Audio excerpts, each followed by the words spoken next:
What's up, everyone? So you want to know how you can boost your immune system to help battle the COVID-19 disease or the SARS-CoV-2 virus or the coronavirus, whatever you want to call it.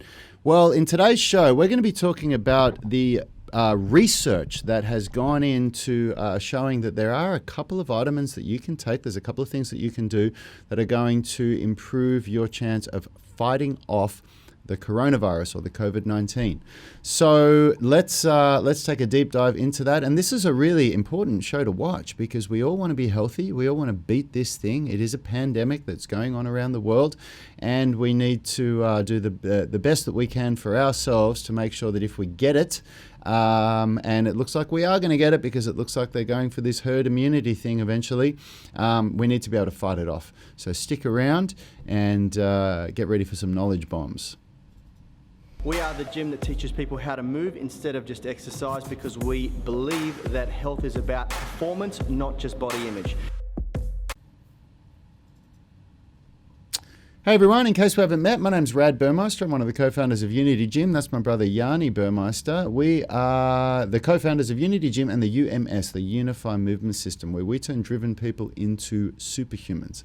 And the way we get such astonishing results with our members is that we've created a program that has a balance between strength and flexibility. If you want to know how we do it, download one of the free blueprints, the Strength Blueprint, Flexibility Blueprint, or Nutrition Blueprint. There's a link in the description of this video. And if you're watching on YouTube, jump on over to our private Facebook group called the UMS Movement Mastermind. That's where these shows go live and we answer questions and have a little bit of interaction there.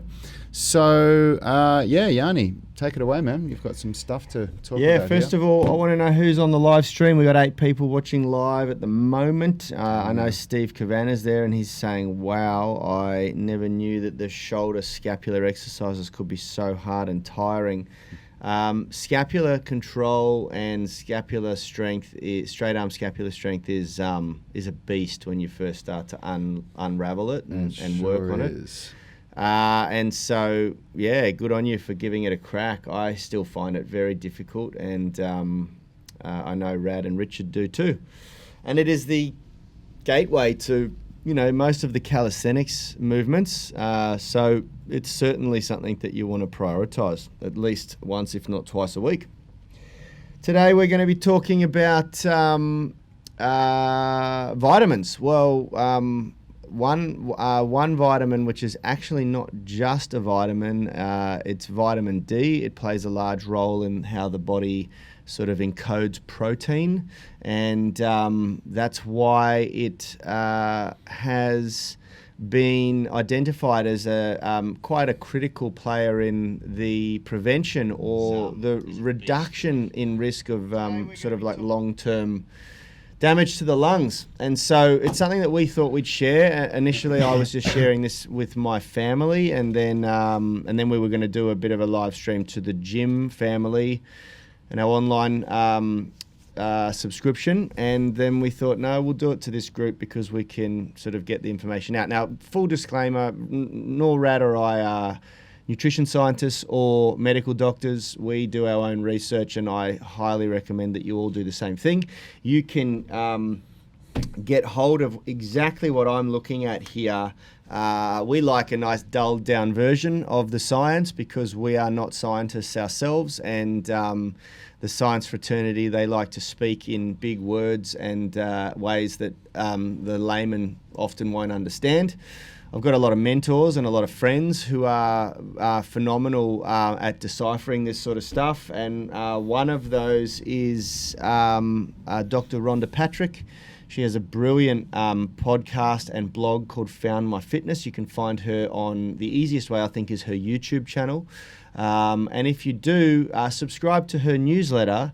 She's got a paid Inner Circle newsletter, which is only like $10 a month US.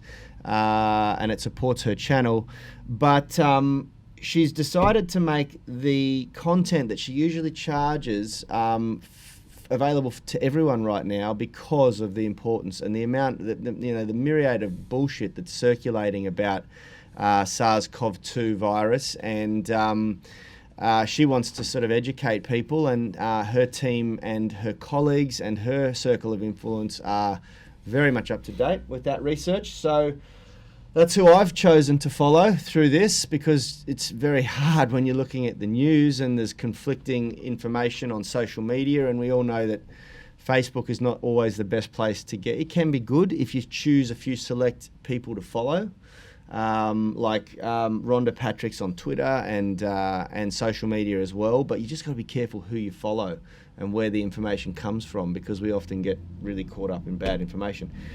So what I want to do is just read a couple of the paragraphs here, and then we can discuss it. First and foremost, it's really important to understand that vitamin D is not just a vitamin; it's a steroid hormone, and that sort of what she says here underscores its importance and its role in protein encoding. For those of you who don't know, pretty much everything you see and touch is made of different types of protein molecules. And if you didn't know, all hormones in the body are either a steroid or a polypeptide, every single hormone. That's right. So it's just one of the two categories. Yeah, that's right. So when you hear that it's a steroid hormone, pretty much every hormone in the body is, or a large majority of them are steroid hormones. Now, what's really important to understand is that the vitamin D seems to play a large role in what's called the ACE2 angiotensin converting enzyme, and that is the same enzyme that seems to become problematic and deformed when the SARS-CoV-2 virus infects you. Now, remember that we're talking with limited information. We're not talking as medical doctors. I'm just literally regurgitating what I read here. But what I have deciphered from this is that it is very, very important that we have optimal vitamin D levels going into this virus. In the event that you get the virus, it attacks this area of the body and it seems to infiltrate through this enzyme called ACE2 and deforms it, and then you can end up with quite bad damage to the lungs. And so this is why we're saying that it's really important to strengthen cardiovascular health and all that. That's all really important. And but we want to try and do everything we can, right? What Rad said at the start of this is true. To date, as far as I'm concerned, as far as I can see, and I've spent a few nights reading up on research so far on this. In human history, we've never come up with an anti-vaccine for a disease or a virus that attacks the lungs like this. So, and there have been many before. We had another SARS virus a few years ago that was pretty bad as well, and it just disappeared on its own accord. We didn't come up with a vaccine for it. So, we have to assume that there is a chance that we're not going to come up with a successful vaccine. We might get a vaccine, but it may not be very effective, and that's what a lot of medical doctors are starting to realize. And that means that the only thing that will essentially work for this is herd immunity, and that means that a lot more people are going to get it. They're going to stagger how many people are getting it so that the healthcare system can cope with it. But if I was you, and this is why we're doing this show, I want to make sure that we're doing everything we can to prevent ourselves from getting a severe case of the coronavirus. And if I was you guys, I would want to do the same thing. So. First and foremost, go out and get yourself some vitamin D. What that's going to do is it's going to help affect the susceptibility of COVID-19 associated lung injury, optimize your levels. Now, there are a couple of key factors that we need to take into consideration when you're getting vitamin D. First and foremost, and I'll let Rad, because I want him to contribute to this as well, and seeing though we can just read it off here, he may as well do it. Yay, I'm contributing. Yeah, that's right. Let's just tell people how vitamin D, because we had a really good question come in yesterday when we mentioned this. Was it yesterday or the day before when we mentioned that we're going to talk about this? One of our inner circle or our members of the group asked how we can get vitamin D from food and other sources. So let's just talk about what happens, where vitamin D comes from, because the majority of it comes from exposure to ultraviolet light. So yeah, my understanding of vitamin D is that your body produces it as a response to that's right. sunlight Read hitting. this verbatim so that so it's not just me that's talking. And so start at the bottom, the last paragraph, and then over to the next paragraph. It's quite short. Yeah, start there. The first thing to know about vitamin D is that it is not just a vitamin. It's a steroid hormone. Underscoring its importance, it actually regulates more than 5% of the protein encoding genome. Somewhat alarmingly, this is actually another way of saying that possibly as much as 70% of people, which is the percentage of people in the United States that have a vitamin D status that the Endocrine Society refers to as insufficient, may be experiencing at least partial dysregulation in up to 5% of their protein encoding genome.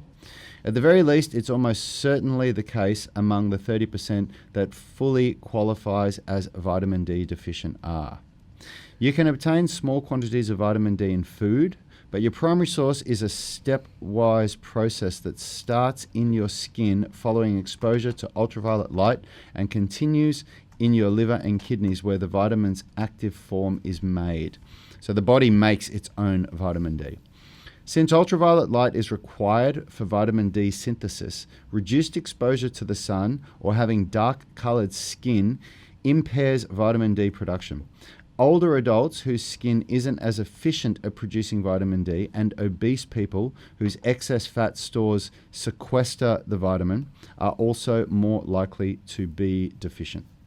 So very quickly, foods, to answer the question about foods that you can get a lot of vitamin D, the majority of vitamin D comes from fatty fish and eggs. Those are the best foods to eat for vitamin D. But you get a very small amount of vitamin D from food.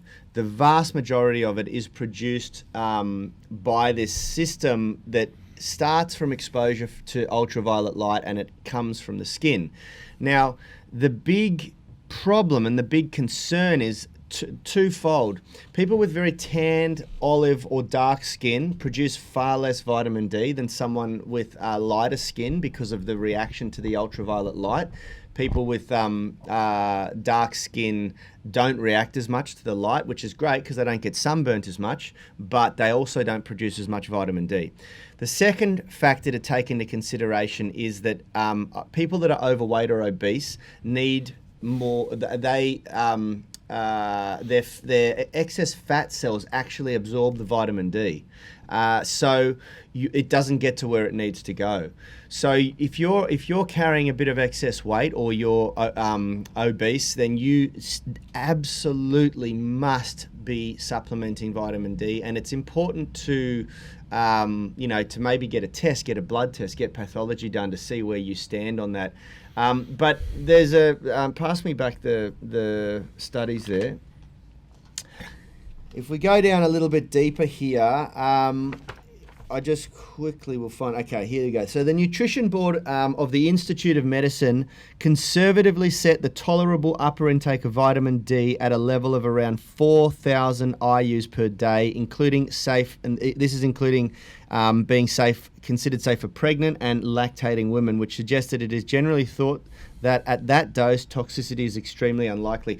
The reason why I say that is because vitamin D is one of the vitamins that accumulates in the body, and it can become toxic if you have too much of it, just like zinc and a few others. But that shouldn't turn you off. If you can take up to 4,000 IUs per day, so just check whatever supplement you do grab and take the dose accordingly. This is good to know because while that dose is on the upper end by the standard of tolerable upper intake, it has been demonstrated across multiple studies to improve vitamin D blood status in otherwise deficient individuals. So what she's sort of concluding here is we believe now more than ever that it is crucially important for everyone to have access to accurate information, to be getting enough vitamin D. And, you want to get that through as much as you can through natural exposure to sun and healthy foods. But for those of you who are just coming out of winter, so that's everyone in America and England, you're going to certainly be vitamin D deficient. I can confidently, unless you've been supplementing it, you'll be vitamin D deficient. Unless you live in Florida or down in the southern states of America. Where it's constantly summer. Yeah. But even still, bar going and getting a test done, given the research that's coming out, I'd be looking at supplementing it. I certainly am. I'm not going to go get a blood test before I go and start supplementing vitamin D, based on what I've read. And I would be getting onto this as soon as possible. If you're a vegetarian as well and you don't eat fish, you're not a pescatarian or whatever they're called. Is that what it's called? I think it's called. Then you're obviously not getting. If you're a vegan and you're not eating eggs, then you're certainly going to need to consider supplementing vitamin D. You don't get a lot of it from fruits and vegetables. It's minuscule what you can get. Steve Kavanagh is saying, my understanding is that since the Slip Slop Slap campaign, good in itself, there has been a big increase in vitamin D deficiency in Australia, a bit of a catch-22 for us. Yeah, that makes sense to me. She actually addresses that in the research here as well. Yeah, that makes sense, Steve. And when you actually start to understand the ultraviolet light and the way it affects our body, it's not the UVA rays that we need to worry about. It's the UVB rays that we need to worry about. And they actually are affected by refraction, which means it's in the refraction. The best way you can understand refraction is when you look into clear water, and what you actually see is not exactly where it is, because the light refracts when it hits the water, and it makes it look like something's in a different spot. So we've all experienced where you look like you go to grab something and then you realize, oh, it's actually over there. So the Earth's atmosphere refracts the UVB light, which means that earlier in the morning and later in the evening, there's very little of the UVBs that get through. So I think this has changed over the years. In Australia, they used to say before 10 and after 2 you were fine. They've moved that back now. I'm pretty sure they now say before 9 and after 4.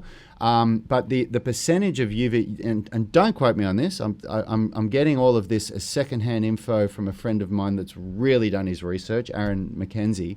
But I remember he was saying that before 9 a.m. and after 4 p.m. in Australia, the percentage of UVB rays is less than 10% or less than 5% than what it is around the midday period, which is when most people are at the beach, which means you can spend about an hour in the sun at those times. You could go from 8 a.m. to 9 a.m. or from 4:30 to 5:30, and you'll almost get none of the damaging effects of the UVB rays, but you'll get all of the beneficial effects that we're looking for here of the vitamin D development. So, Steve, that's a really good way that you can go about this. And personally, I've been adopting that approach for a long time. If I'm in the sun, from sort of 9:30 until about 3:30 or 4, I will wear sunscreen, and because I don't want to get skin cancer, and I've got moles and stuff on my body. And but I try to go to the beach at least once a week or so, or get out in the sun in that period of time where the refraction is not going to damage my skin, and I won't wear sunscreen. Yeah, that's these are all really valid points, and we need to make sure that we're getting out and getting some sun exposure.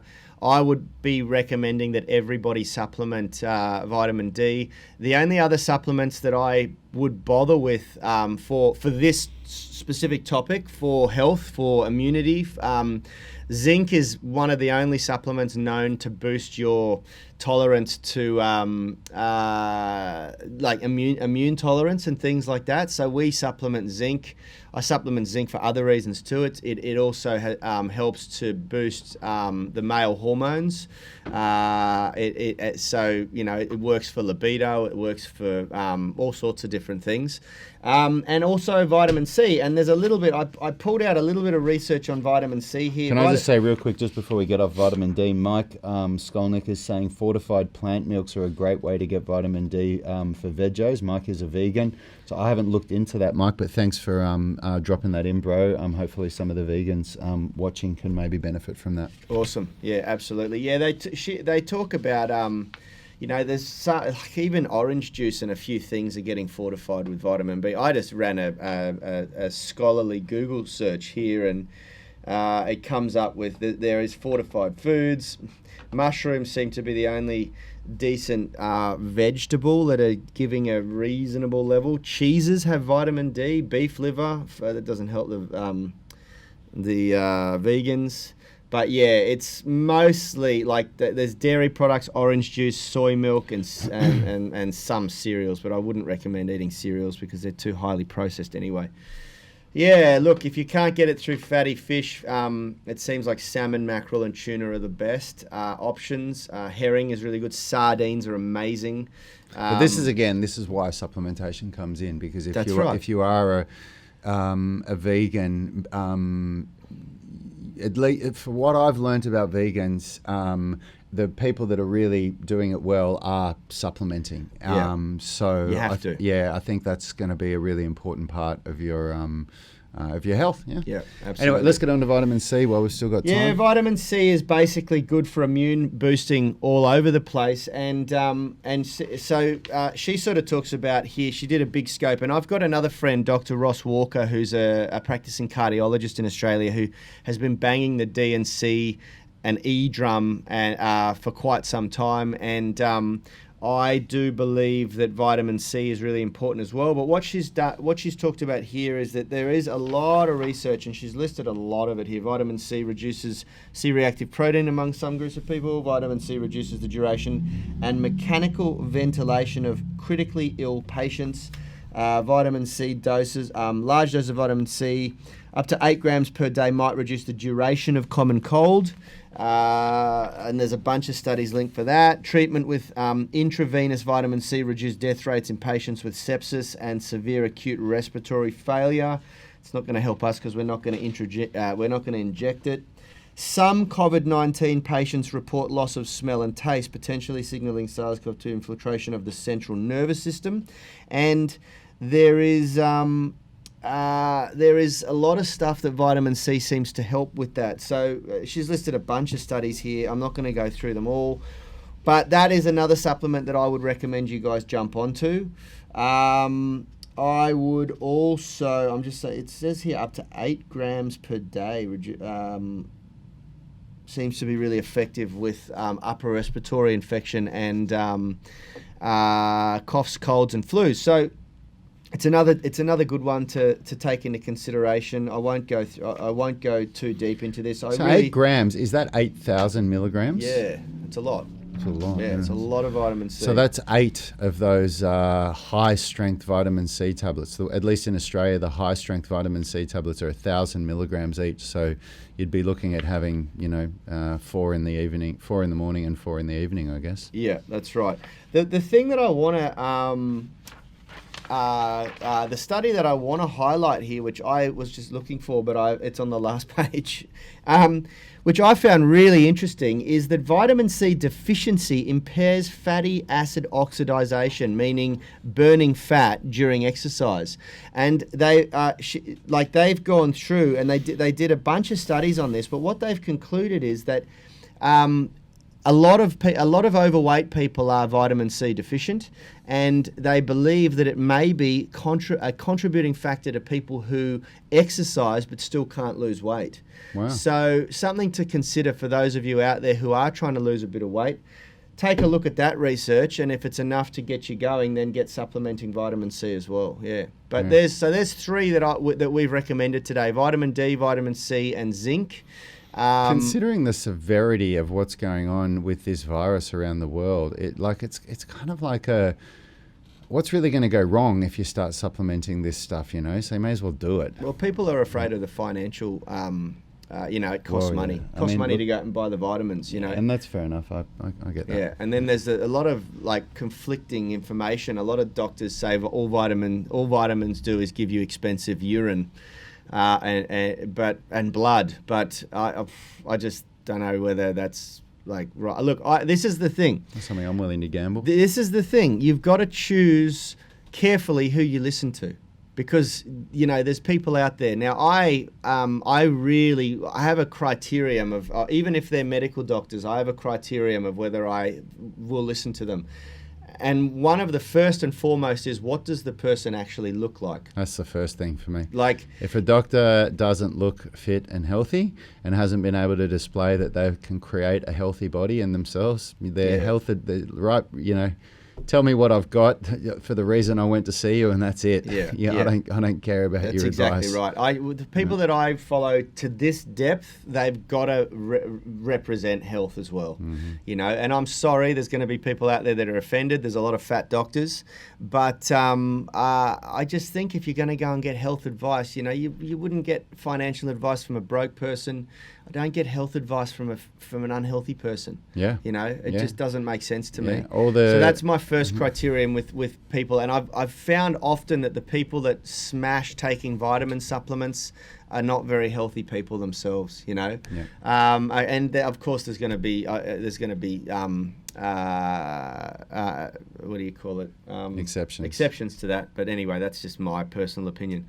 I cannot find, Adam here is saying, I cannot find a high quality zinc supplement. You think a mushroom type pill is a good replacement? A mushroom type pill for zinc? I don't know. We'd have to say no. We don't really know. Why can't you find a good quality supplement? Zinc? There's an abundance of them on the market. I don't know what your criterion is for selecting that, Adam. I'm not sure. Give us some more information. That's pretty much it. If there's no other questions coming through here. Just quickly having a look. Tuesday's workout was insane. Thank you guys. You're welcome. Everyone's just Adam. talking about the workout. Yeah. Lee Clemens, good to see that you enjoyed the shoulder conditioning for that workout. It's going to be a really good program this next phase. For those of you that are joining in with us, you're seeing how periodization works, and it really works. I've come back stronger from this deload week. I did a good workout yesterday and on Monday, and I could really feel that my strength has improved from this mesocycle. So looking forward to the next gains. I'll jump over and grab a link for the Found My Fitness podcast on YouTube, and that's a great way to sort of get to know Dr. Rhonda Patrick.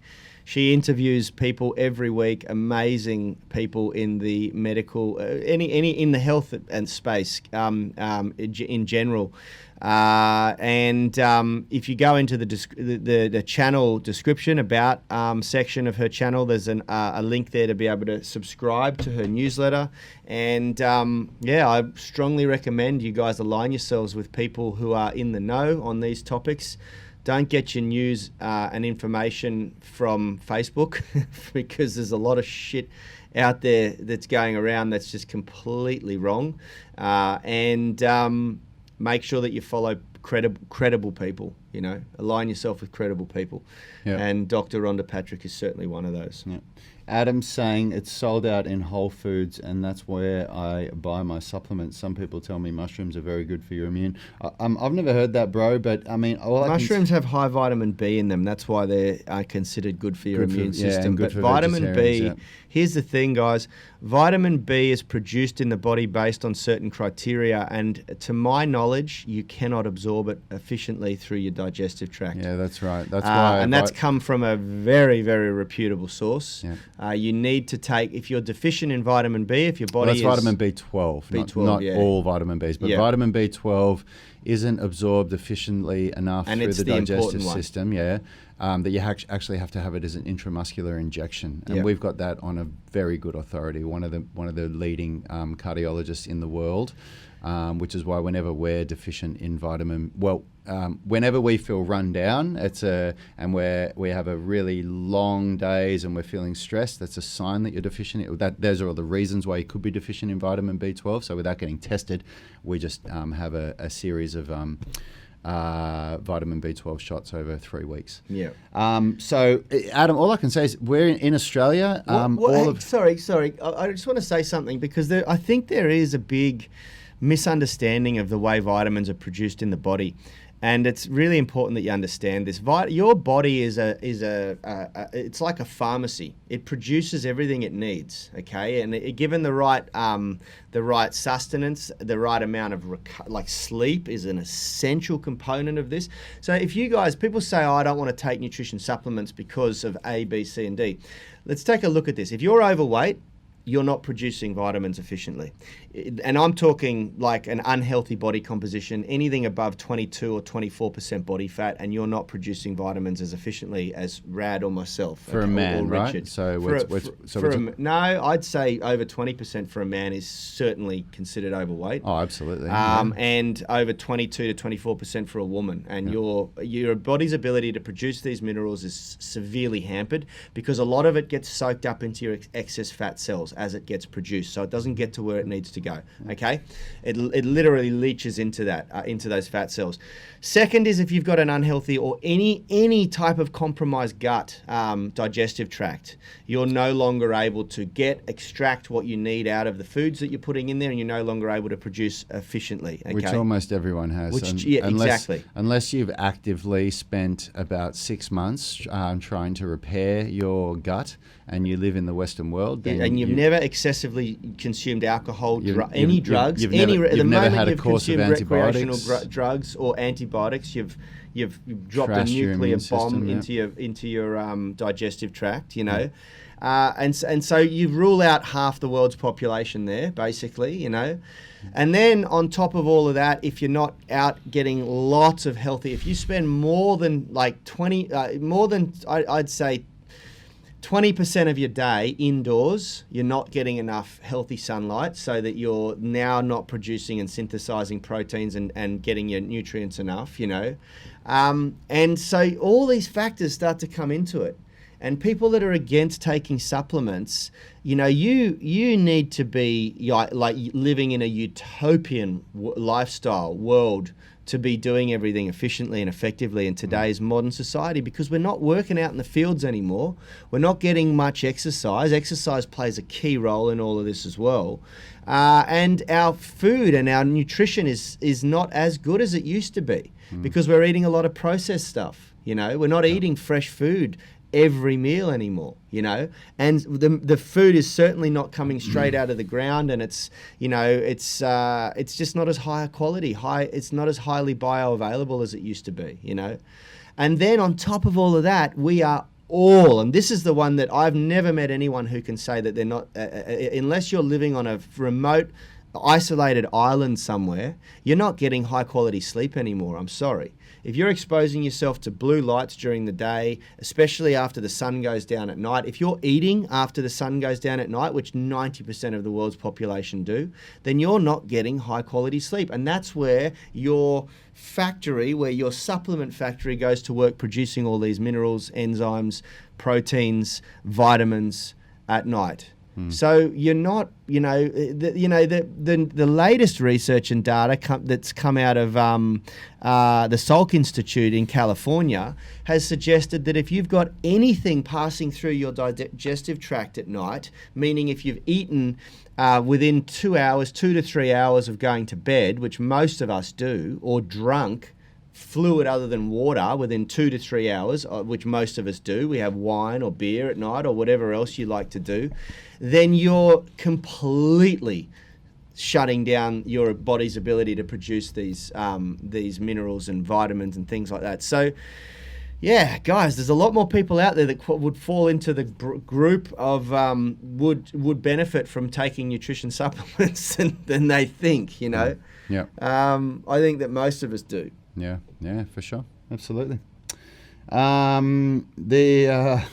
Well, Lee's saying, I wish my hubby could hear your knowledge about supplements and diet, etc. You can replay this to him, but the problem is you can only lead a horse to water. The horse has to drink it, so that's the problem. Yeah. And Adam's saying finding high quality supplements in America is hard too.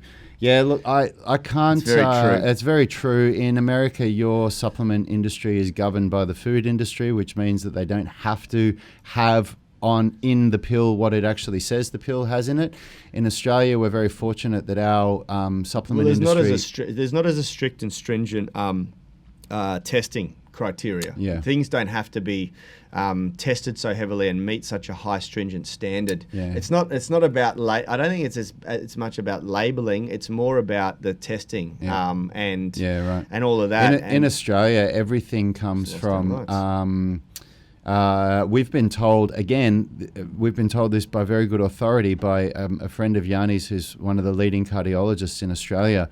Dr. Ross Walker, and this is where we got this from. We didn't get this from the media. We didn't get it from somebody told us. We got it straight from the horse's mouth. He said that all Australian supplements are made in the same 3 factories, and then they just go off to the brands. The brands will buy their vitamin C from wherever, and then they put them in the tablets. So the only thing you really look for in Australia is the quantity of the active ingredient versus what you spend on it. Well, the other thing is that it's all governed by the pharmaceutical industry in Australia, so that it has to meet pharmaceutical grade stringent standards. So anything that says pharmaceutical grade supplements and it's Australian, it's all pharmaceutical grade. It doesn't need to say that on it. Yeah, everything is. I use Swiss vitamins because I really I like the company. Ross was involved in their sort of bullshit testing, their research standards testing for a while, and they're one of the cheapest on the market. You know, Sharon, I'm going to have to disagree with Yanni on this one. Sharon's saying 22% body fat isn't that much for a woman, or is it? I don't want to get into a debate about this because we are not fat loss experts, but my memory of when we were doing all of our DEXA scans, I remember them telling us that 10% more for a woman would be like what it is for a man. So a man being 10% would be like a woman being 20%. Do you not remember hearing that? Yeah. Which would mean that 22% for a woman isn't that high. No, it's okay. Yeah. Yeah, I would say more for a woman. Like, so for a healthy range for a man, it depends on the age, and it increases as you get older. But somebody about our age, about 40, healthy range is about 8% to 18%. But bear in mind that, you know, you might be 18%, you might be in that healthy range, but what we consider healthy, that is right up on the upper end. I would consider healthy for a man my age to be between 8% and 13%, 14%. Above 14%, you are starting to get a little bit overweight compared to what a fit person is like. So for a woman, we should clarify here, for a woman, the healthy range would be, getting to that higher end, what Yanni's saying, putting you in that overweight category is probably more like about 30%. Yeah. 30% body fat for a woman. Look, we're pretty brutal with our body composition standards, because the reality is that the standards have been dulled down dramatically to a declining health society. Yeah. And it's really sad. All of the markers of health are being, like, the markers are just getting lower and lower and lower, because it costs governments more and more and more to keep people in those healthy ranges the further we go down this pathway. I don't think that's the right option. I don't think lowering the standards, continually lowering the standards, is the right option. And we're now experiencing that. You know, we're so fragile, and this virus that's spreading and having to shut down the global economy is a direct indication of our bloody fragility. You know, if we were all really conscious of our health, and we were all in the healthy, well and truly in the healthy ranges, not just making a benchmark of shitty standard, then we wouldn't be so susceptible to all dying at the moment, you know. That's right. I feel really strongly about that. So sorry if I offend anyone. Well, thanks for tuning in, everyone. We have to go now. We are over time, but we will see you again tomorrow at 7 a.m. for the horizontal push workout. We're doing some really cool new movements, horizontal push and pull, actually. We've got pull patterns this month as well. And we'll see you tomorrow. Have a great day. See you guys. Hey, thanks for watching that video. If you liked it, consider subscribing to our channel and make sure you click the notification bell so you know when our weekly videos are uploaded. Now, the best thing for you to do if you want to stay connected with us and get free online coaching is to join our private Facebook group. It's called the UMS Movement Mastermind, and we go live daily where we answer our members' questions. It's very interactive because you can post questions while we're live and we interact with you on the show. You can also upload videos or pictures of yourself with any movements, any stretches, strength training movements, calisthenics, weightlifting, anything that you're struggling with, and we'll critique you, give you feedback, let you know how you can get better. It's a really valuable resource. It allows a lot of communication with us and also our senior tribe members. You'll get answers very, very quickly, and it's absolutely free. So jump on Facebook, search for UMS Movement Mastermind and join now. Until next time, have a great day.